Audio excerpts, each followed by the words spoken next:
नमस्कार, ये आकाशवाणी शिमला है। अब आप पूनम शर्मा से प्रादेशिक समाचार सुनिए। आज के मुख्य समाचार।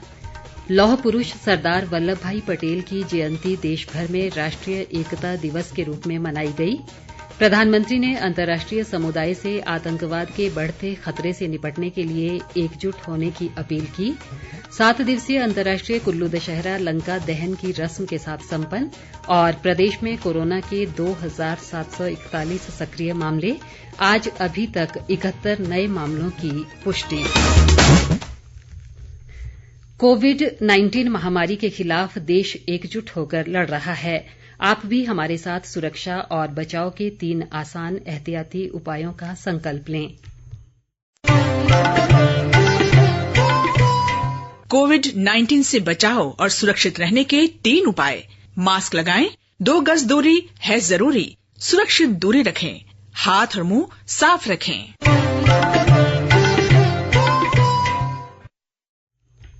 अब समाचार विस्तार से। लौह पुरुष सरदार वल्लभ भाई पटेल की 145वीं जयंती आज देशभर में राष्ट्रीय एकता दिवस के रूप में मनाई गई।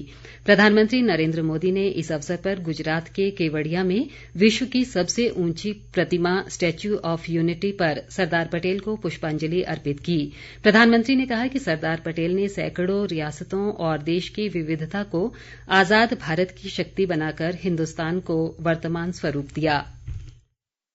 देश की सैकड़ों रियासतों को, देश की विविधता को आजाद भारत की शक्ति बनाकर सरदार पटेल ने हिंदुस्तान को वर्तमान स्वरूप दिया। 2014 में हम सभी ने उनके जन्मदिन को भारत की एकता के पर्व के रूप में मनाने की शुरुआत की थी।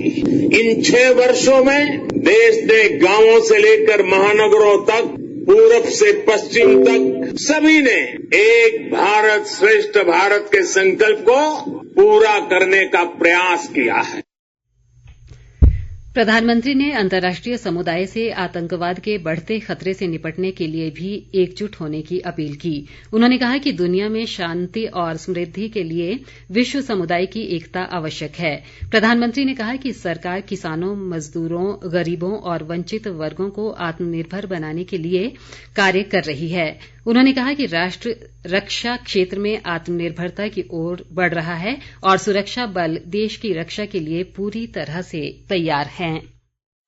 आज भारत की भूमि पर नजर गड़ाने वालों को मुंह तोड़ जवाब देने की ताकत हमारे वीर जवानों के हाथ में। अपनी संप्रभुता और सम्मान की रक्षा के लिए आज का भारत पूरी तरह सज्ज है, प्रतिबद्ध है, कटिबद्ध है, पूरी तरह तैयार है। इधर प्रदेश में भी सरदार वल्लभ भाई पटेल की जयंती राष्ट्रीय एकता दिवस के रूप में मनाई गई और इस दौरान अनेक कार्यक्रम आयोजित हुए। राज्यपाल बंडारू दत्तात्रेय और मुख्यमंत्री जयराम ठाकुर ने शिमला के ऐतिहासिक रिज मैदान पर सरदार वल्लभ भाई पटेल को उनकी जयंती पर पुष्पांजलि अर्पित की। राज्यपाल ने कहा कि देश की सुरक्षा और अखंडता को बनाए रखने के लिए हमारे बहादुर सैनिक सीमाओं की सुरक्षा कर रहे हैं। उन्होंने लोगों से शांति व एकता बनाए रखने की अपील की। राज्यपाल ने प्रदेश पुलिस की टुकड़ी द्वारा प्रस्तुत मार्च पास्ट की सलामी ली और लोगों को राष्ट्रीय एकता की शपथ भी दिलाई।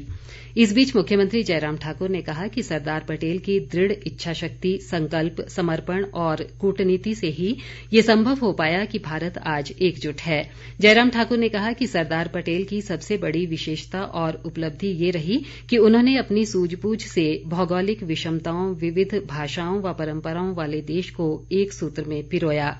मुख्यमंत्री ने कहा कि प्रधानमंत्री नरेंद्र मोदी के कुशल नेतृत्व में एक भारत श्रेष्ठ भारत की एक बड़ी पहल की गई है।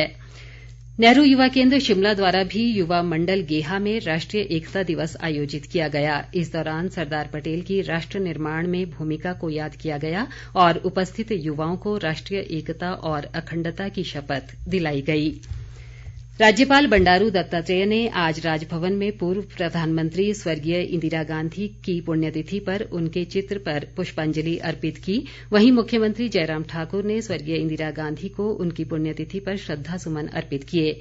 जयराम ठाकुर ने कहा कि इंदिरा गांधी ने देश की एकता और अखंडता को बनाए रखने के लिए अभूतपूर्व योगदान दिया। इस बीच प्रदेश कांग्रेस अध्यक्ष कुलदीप राठौर ने भी सरदार वल्लभ भाई पटेल की जयंती और पूर्व प्रधानमंत्री इंदिरा गांधी की पुण्यतिथि पर शिमला में उनके छायाचित्रों पर पुष्पांजलि अर्पित की। उन्होंने कहा कि इंदिरा गांधी देश की प्रेरणा स्रोत हैं, जिन्होंने देश की एकता व अखंडता के लिए अपने प्राणों की आहुति दी। राठौर ने सरदार पटेल को याद करते हुए कहा कि उन्होंने छोटी छोटी रियासतों को एक सूत्र में पिरोकर देश को मजबूत किया। इस बीच कुलदीप राठौर सहित प्रदेश कांग्रेस के अन्य नेताओं ने रिज मैदान पर देश के किसानों के हितों की रक्षा के लिए किसान अधिकार दिवस के तौर पर सत्याग्रह उपवास भी रखा।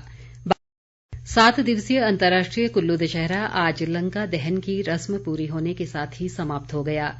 दोपहर बाद भगवान रघुनाथ जी को उनके अस्थायी शिविर से रथ पर बैठाकर लंका दहन के लिए ले जाया गया। कोरोना महामारी के चलते इस बार सीमित लोगों को ही रथ यात्रा में भाग लेने की अनुमति थी। बाद में रघुनाथ जी की पालकी को सुल्तानपुर स्थित मंदिर ले जाया गया। इस अवसर पर भगवान रघुनाथ जी के प्रथम सेवक महेश्वर सिंह और राज परिवार के अन्य सदस्य परंपरागत वेशभूषा में उपस्थित थे। इस बीच दशहरा के अंतिम दिन स्वास्थ्य व परिवार कल्याण विभाग के सौजन्य से मन्नत कला मंच के कलाकारों ने लोगों को गीत संगीत व नुक्कड़ नाटकों के माध्यम से कोरोना महामारी के बारे में जागरूक किया। उद्योग मंत्री बिक्रम ठाकुर ने कहा है कि प्रदेश सरकार समाज के हर वर्ग के कल्याण के लिए प्रतिबद्ध है। जसवां परागपुर विधानसभा के डाडासीबा में 128 पात्र परिवारों को करीब 29 लाख रुपए की सहायता राशि के चेक भेंट करने के अवसर पर आज उन्होंने ये बात कही। इसके अलावा उन्होंने अनुवर्ती कार्यक्रम योजना के तहत 22 महिलाओं को सिलाई मशीनें भी बांटी। बिक्रम ठाकुर ने कहा कि डाडासीबा में 50 बिस्तर के अस्पताल के निर्माण के लिए 6 करोड़ 86 लाख रुपए की राशि स्वीकृत की गई है और इसका निर्माण कार्य जल्द शुरू कर दिया जाएगा। वन मंत्री राकेश पठानिया ने कांगड़ा जिले में नूरपुर विधानसभा क्षेत्र के लंबानाल में बासा कुर्दवाला सड़क का आज भूमि पूजन किया। इस अवसर पर उन्होंने कहा कि इस सड़क के बनने से लोगों की वर्षों पुरानी मांग पूरी हुई है और इससे करीब 4 गांवों के लोग लाभान्वित होंगे। पठानिया ने क्षेत्र के प्रत्येक गांव को सड़क मार्ग से जोड़ने की अपनी प्राथमिकता बताया। आज महर्षि वाल्मीकि जयंती है। राज्यपाल बंडारू दत्तात्रेय और मुख्यमंत्री जयराम ठाकुर ने प्रदेशवासियों को इस अवसर पर शुभकामनाएं दी हैं। स्वास्थ्य मंत्री राजीव सैजल ने कसौली विधानसभा क्षेत्र के धर्मपुर में आयोजित समारोह में शिरकत की और वाल्मीकि मंदिर में पूजा अर्चना भी की। उन्होंने कहा कि महर्षि वाल्मीकि की शिक्षाओं की प्रासंगिकता सार्वकालिक है और सभी को इन्हें अपने जीवन में अपनाना चाहिए। सैजल ने कहा कि महर्षि वाल्मीकि ने समाज को एक सूत्र में पिरोया और लोगों में आत्मविश्वास की भावना जागृत की। प्रदेश में कोरोना संक्रमितों की संख्या बढ़कर 21,877 हो गई है। राज्य में आज अभी तक कोरोना के 71 नए मामलों की पुष्टि हुई है। इनमें मंडी जिला से सबसे अधिक 20, हमीरपुर से 15, सिरमौर से 13, ऊना से 7, बिलासपुर से 5, चंबा से 4, कांगड़ा व शिमला से 3-3 जबकि किन्नौर से 1 कोरोना पॉजिटिव शामिल है। स्वास्थ्य विभाग द्वारा जारी बुलेटिन के अनुसार मौजूदा समय में प्रदेश में कोरोना के 2,741 सक्रिय मामले हैं और अब तक 18,797 लोग स्वस्थ हो चुके हैं। प्रदेश में कोरोना से अभी तक 310 लोगों की मौत हो चुकी है।